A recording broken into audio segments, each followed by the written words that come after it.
Most people want to belong to their peer group. They want to be the same as everyone else when it comes to opinions. In fact, they judge their own personal sanity by bouncing ideas off their neighbours and friends who will answer back and agree on these same topics in kind.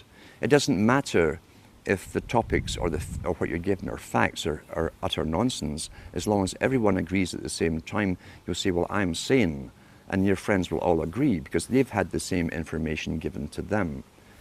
We don't only get the same information given to us, we're led through sequences, even documentaries, to leave you with a predetermined fixed conclusion on any given topic. Most folk are, once again, unaware of this. They think, I've just been given all the facts on this topic, and this is the obvious conclusion, which is always given to you by the final experts on the particular program. There's no thinking involved. We tie this in with the Brzezinski. Brzezinski said in 2 Ages, now this guy was way up with the NSA. He's a master geopolitician. He admits he works in 20, 50-year periods to do with geopolitics in other countries. But he said himself, the public will shortly be unable to think or reason for themselves. He says it was meaning by the form of information that was given to them, the type, the formulas that were in use then in the 1970s. And eventually, he said, they will expect the media to do all their thinking and reasoning for them. Well, that's happened today. That's why people today can't think outside of their programming from television. I'll give an instance, in fact, of why TV was so important, to show you that it was so important to have it in the homes of ordinary people. Now, most countries in Europe, for instance, up into the 1950s and 60s, and I'll give an example, is Britain. The working class people did not have credit cards. You could not get a credit card. You couldn't get a bank loan without collateral to put something up against it. So therefore, you were at pretty well a fixed income. There was no extra cash outside of rent, food, and so on, clothes for the children, essentials. There was no extras for luxuries. There was no credit given to them.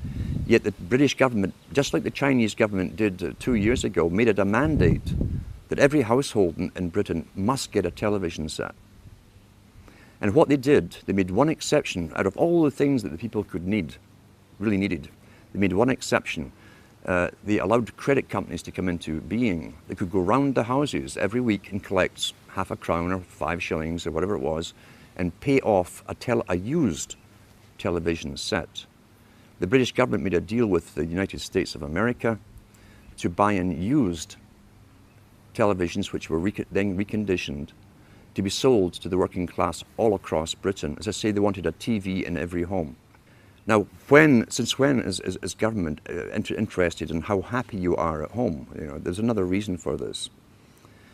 And sure enough, the working classes all got these DER. DER was the company that brought them all into Britain. And the guys came around every weekend collecting their half crown, 5 shillings.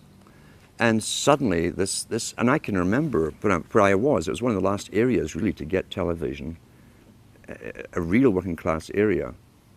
I can remember this high being taken by my parents to the local park on a weekend and passing dozens and dozens and dozens of other couples on the way with their toddlers as well. When he got to the park, which was a valley, there were over maybe 1,000, 1,500 couples along the grass in the valley. And that's where everything was discussed. Local politics, national politics, labor unions to do with their mining and so on. And everyone mingled with everyone else, old school friends and so on. That system had been going on for hundreds of years, where people communicated thoughts, real feelings, real things that really mattered to them and their communities, to each other, conversation. When the TV came in, and I was still about this high, within about a month, I could go down that park every weekend and no one was there. It literally overnight killed off the socialization and interaction between people, and tradition, again, where they exchanged viewpoints, gave each other news, helped each other out, who was sick, who was this, who was that. Everyone helped each other out. And from then on, you could pass rows and rows and rows of these old, and they were called row houses, all joined together. And all you saw at night was the flickering of that bluish light in the windows. And that was the end. That was the end of real communities. It happened within a matter of about a month. The flicker rate on the television is very, very important. It was timed to be so many cycles per second, and it actually just meets with the brain patterns for an alpha state. When our brain sees it through our eyes, we start to adopt that flicker rate in our mind, and we go into a deep alpha state. Watch children and watch their mouths. They drop open. They won't hear their parents talking. They're hypnotized, in fact. Why would they give that particular flicker rate when they could have chosen of a whole variety of flicker rates? It wasn't an essential thing to have.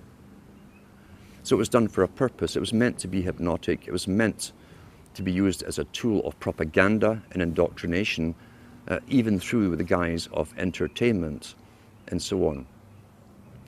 It also was to create a new society because they were the avant-garde, as I say, leading the sexual revolution through drama, through little documentaries, fiction, non-fiction, all combined.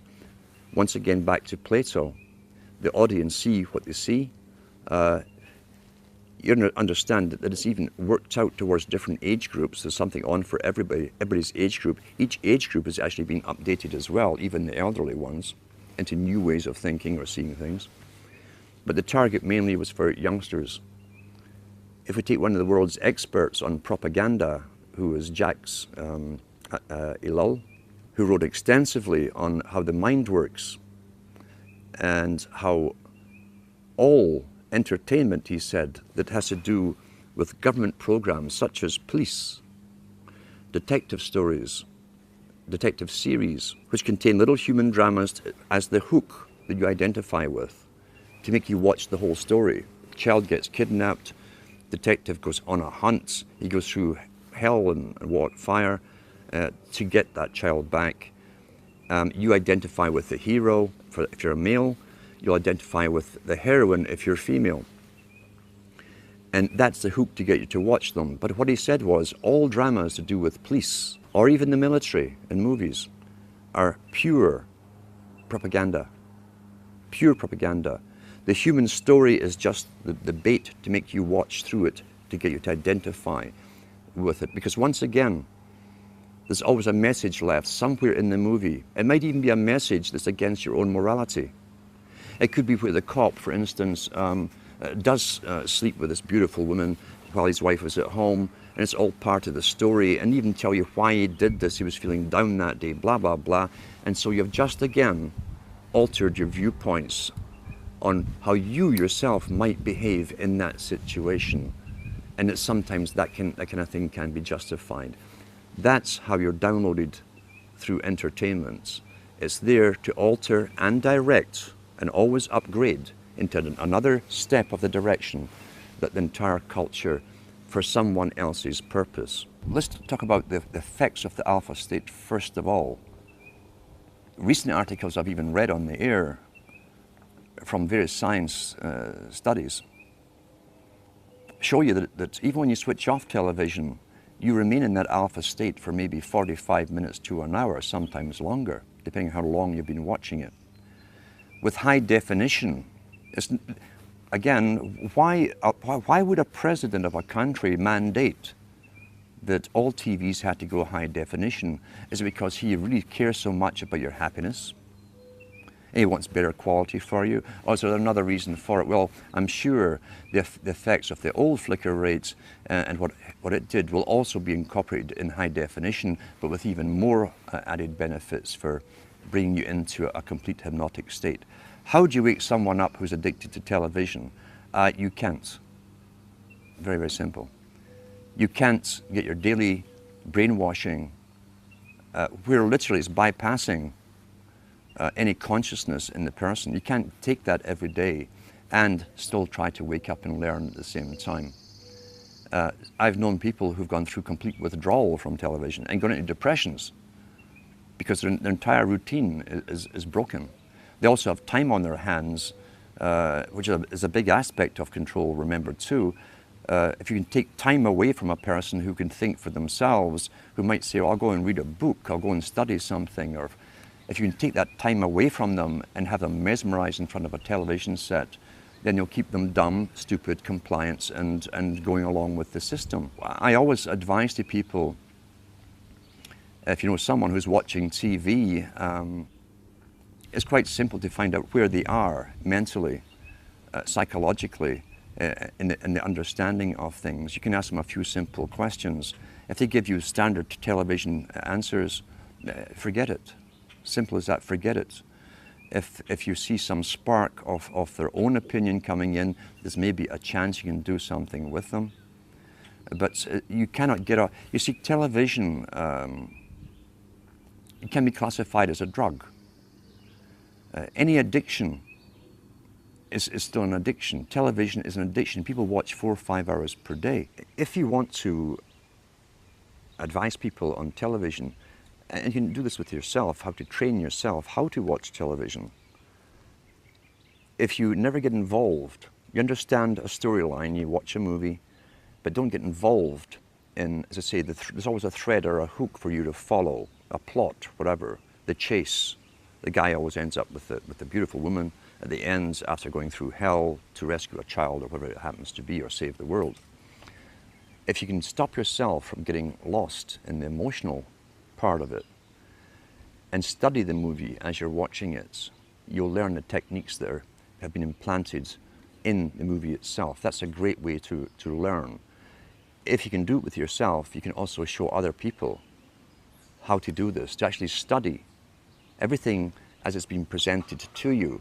And eventually what you'll find is that when you're watching even documentaries, you'll see how the documentaries themselves are shaped to give you the opinions, often very strong opinions, without giving you specific facts or giving you distorted facts, etc. Learn how to critically analyze and think as you're watching. And if you can show others this technique, a good example is sit down with someone who regularly watches a good movie, one that you've previously watched, and then point out all the politically correct little inserted words, slogans, phrases that have been put in there, and show them how it's been done. That way it can actually be fun to study television and write down all the different things that they've missed, but it's all implanted subconsciously in their mind, because those implants, those subconscious implants, will become their opinions, and they will never know how they arrived at them. They won't remember it's from this particular documentary, this particular movie, or whatever. So that can also be fun.